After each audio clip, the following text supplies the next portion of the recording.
Jean-Luc Mélenchon, bonsoir. Merci d'être là ce soir, bienvenue.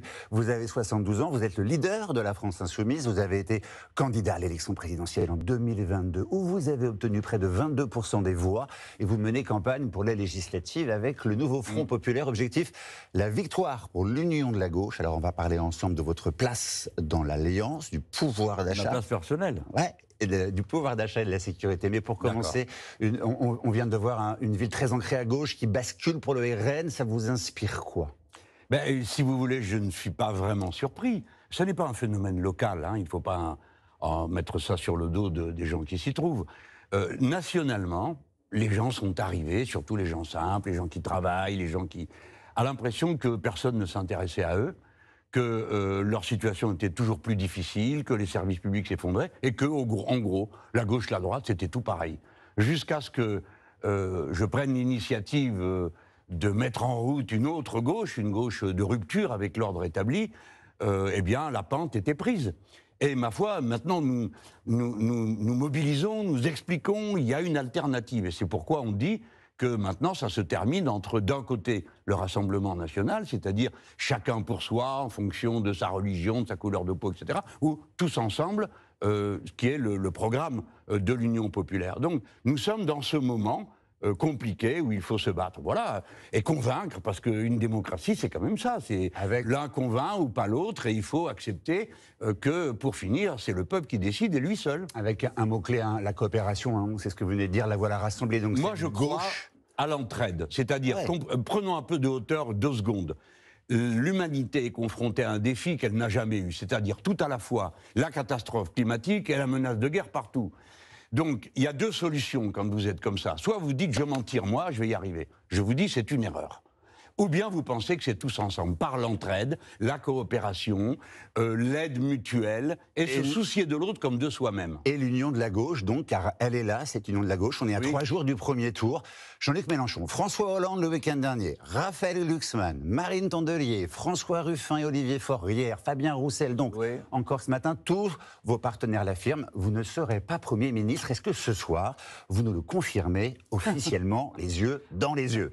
Écoutez, je déplore d'être en quelque sorte mis au banc d'une gauche pour laquelle j'ai quand même quelques responsabilités dans son retour sur la scène. Alors je fais la part des jalousies et des compétitions. Mais surtout, je pense que c'est très malhabile de la part de ceux qui s'y livrent. Donc je ne jetterai pas d'huile sur le feu. À cette heure-ci, moi j'ai jeté les rancunes à la rivière. Mais je vais vous dire une bonne chose. Monsieur Faure, comme monsieur Fabien Roussel, commettent une lourde erreur s'ils croient qu'ils vont gagner des voix, qu'ils vont prendre à la droite et à l'extrême droite en me tapant dessus. Ce qu'ils risquent, c'est de dégoûter les gens qui votent insoumis de voter pour eux. Donc c'est totalement contre-performant. Il y a des gens qui ne veulent pas que je sois Premier ministre. Toute la droite, toute l'extrême droite et une partie d'une certaine gauche. Mais il y a des gens qui trouvent que c'est une bonne idée que je le sois. Et ceux-là, ils pourraient finir par dire, si c'est comme ça, je ne vote pas pour ceux qui ne veulent pas de Jean-Luc Mélenchon. Et il y a aussi les Français, regardez, il y a eu ce sondage, vous l'avez vu au Doxa Le Figaro, je ne vous l'apprends pas, qui indique que 79% des Français vous considèrent comme un handicap, le mot est dur, voilà. Pour votre camp. Que répondez-vous à ceux qui préfèrent voter RN plutôt que de vous voir Premier ministre ou prendre le risque de vous voir Premier ministre? Oui, mais c'est traditionnel. Le leader de la gauche, disons que je suis un peu dans cette situation, dans toutes les campagnes, dans toute l'histoire, a toujours été ciblé personnellement. Je vais vous dire, ce qui est stupéfiant, c'est qu'il reste 28% de Français qui me trouvent assez sympathique pour être le Premier ministre. Alors que, nuit et jour, depuis des mois, on me pilonne, on m'accuse de toutes sortes de choses. À la fin, on ne sait plus pourquoi.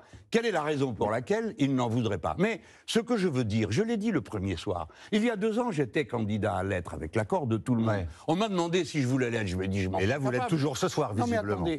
Mais laissez parler les gens. Je vous laisse parler.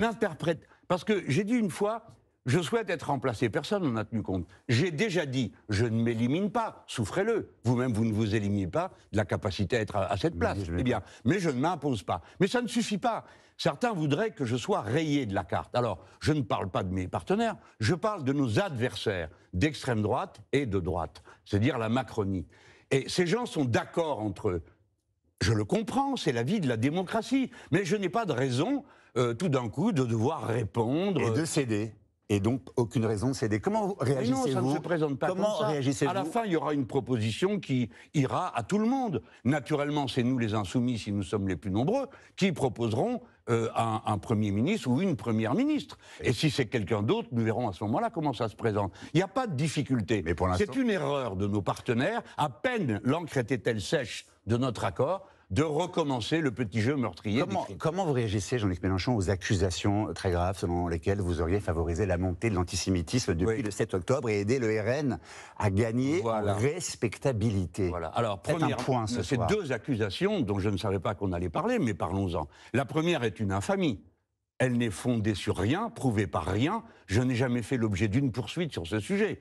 Et ma vie entière est une vie de lutte contre le racisme. Et si ça ne suffisait pas, je vous dirais que quand on est le fondateur d'une union populaire, on sait très bien que la seule chose qui peut vraiment diviser les bases, eh bien, c'est le racisme qui est injecté à l'intérieur. Donc, on a besoin d'unité. Et voyez-vous, si je lutte si férocement, c'est que je sais que quand il y a du racisme, du coup, les gens ne se rendent plus compte du reste. Par exemple, vous allez voter Front National, Rassemblement National. Est-ce que vous avez entendu M. Bardella vous dire que la retraite sera à 66 ans? Les gens, vous avez réalisé ça? Yael Braun-Pivet qui campe à Tel Aviv. Vous regrettez cette phrase ou pas?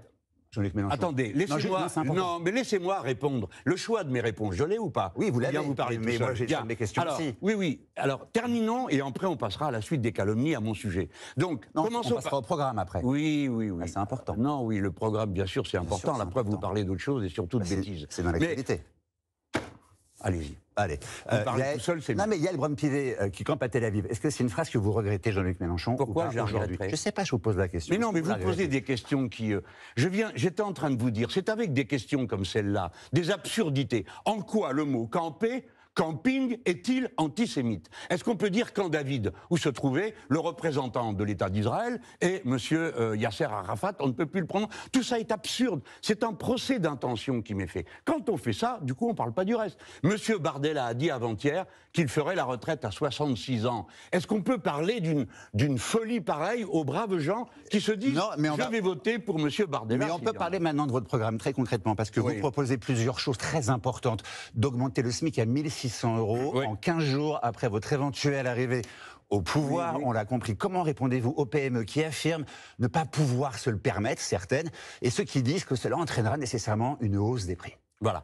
Alors, d'abord, commençons par dire aux plus jeunes qui nous écoutent qu'à toutes les élections, depuis toujours, chaque fois qu'il est question d'augmenter les salaires, ce qui veut dire seulement répartir autrement la richesse produite par les travailleurs, entre les actionnaires et les salariés. Chaque fois, c'est la ruine du pays qui est annoncée.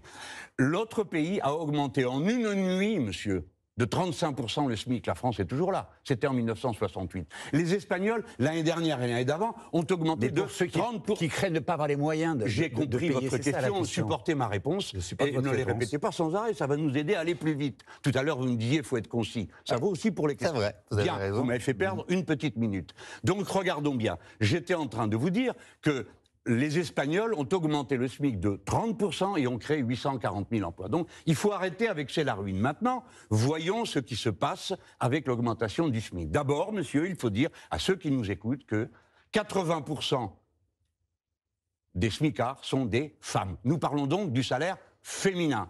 Savez-vous, monsieur, puisqu'on parle toujours du prix du bonheur, qui est toujours excessif, hein, là, on parle d'une augmentation de 15%. Quel est le prix du malheur? Monsieur, si votre maman n'avait pas pu vous payer la bonne nourriture, peut-être que vous l'avez eu ou pas eu, hein, eh bien, vous le payez, la malbouffe. Vous savez combien ça coûte à l'État, la malbouffe? 50 milliards. Par conséquent, quand on fait des additions et des soustractions, il faut regarder le tout. Maintenant, je viens aux PME et aux petites entreprises, dont pas un de nos auditeurs ne fait partie, mais je leur dis quand même. Alors, voyons. Qu'est-ce qui se passe quand on augmente le salaire de quelqu'un qui n'a pas grand-chose? Qu'est-ce qu'il fait? Eh bien, il le dépense. Chaque fois que de l'argent est dépensé, cela met en mouvement la consommation populaire, qui est la moitié de la production de ce pays. Donc, la politique d'augmentation des salaires permet de relancer l'activité et donc donne les moyens à l'entreprise de financer les salariés supplémentaires et les hausses. On parle là de 15%, pas de 1000%. Autre mesure sur le pouvoir d'achat, Jean-Luc Mélenchon, vous proposez aussi une augmentation de 10% du point d'indice des fonctionnaires, des APL et la gratuité totale de l'école publique, on est d'accord, du transport aux fournitures, ainsi que le retour de la retraite à 60 ans. Pour financer ce programme, c'est important, vous prévoyez d'injecter 25 milliards d'euros dès votre éventuelle arrivée au pouvoir, 100 milliards en 2025 et 150 milliards en 2027. J'ai bon. Pour cela, vous comptez taxer les plus riches. Qui considérez-vous aujourd'hui en France comme riche? C'est quoi un riche? Allez-y. Elle est drôle ma question. Eh ben, ça me fait plaisir de vous C'est la 10e fois qu'on la pose. Elle me fait rire. Mais pas ici. Monsieur, vous permettez-moi de vous la poser ici. Mais je vous le permets tout à fait. J'ai quand même le droit de rire, non? Bah oui, bien sûr. Bon, alors je rigole. Je commence par rire. Monsieur, rappelez-vous d'une chose.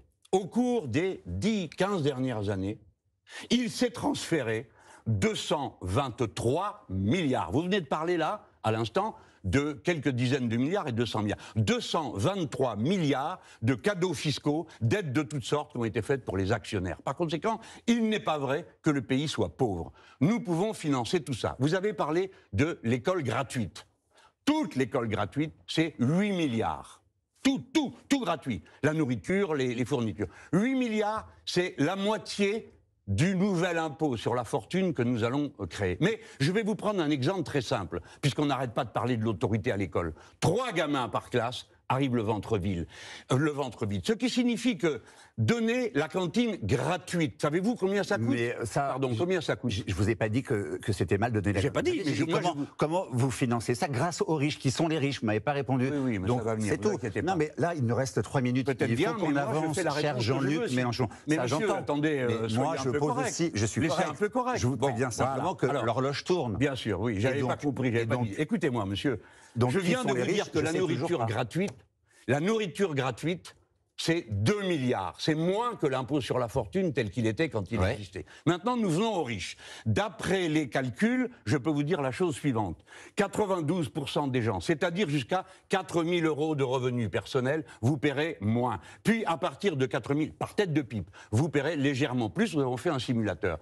Dans ce pays, des fortunes considérables ont été accumulées. Les résultats des dividendes ont été multipliés par 2. C'est bon. On peut passer à la sécurité, Jean-Luc Mélenchon, maintenant, parce qu'il vous reste plus beaucoup de temps, excusez-moi d'insister. Dans les cortèges qui vous soutiennent, souvent on entend qu'un flic mort, c'est un vote pour le RN en moins, ou que tout le monde déteste la police. Qu'est-ce que vous dites aux gens qui disent ça? Je ne dis pas que vous dites ça, je dis qu'est-ce que vous dites à ceux qui disent ça? C'est absurde, mais on a le droit de rigoler aussi, non? Pas sur la mort des gens. Non. Mais quand des gamins disent... C'est pas drôle. Non, mais bien sûr que c'est pas drôle. Mais quelle est votre question? Ma question, c'est qu'est-ce que vous dites aux gens qui disent tout le monde déteste la police? Répondre, mais est-ce que vous vous rendez compte? Maintenant, je voudrais avoir une mesure, s'il vous plaît, monsieur Jean-Luc Mélenchon, sur la sécurité. Qu'est-ce que vous proposez aujourd'hui pour assurer la paix intérieure de la cité? Bon. Alors, d'abord, nous allons commencer par dire une chose.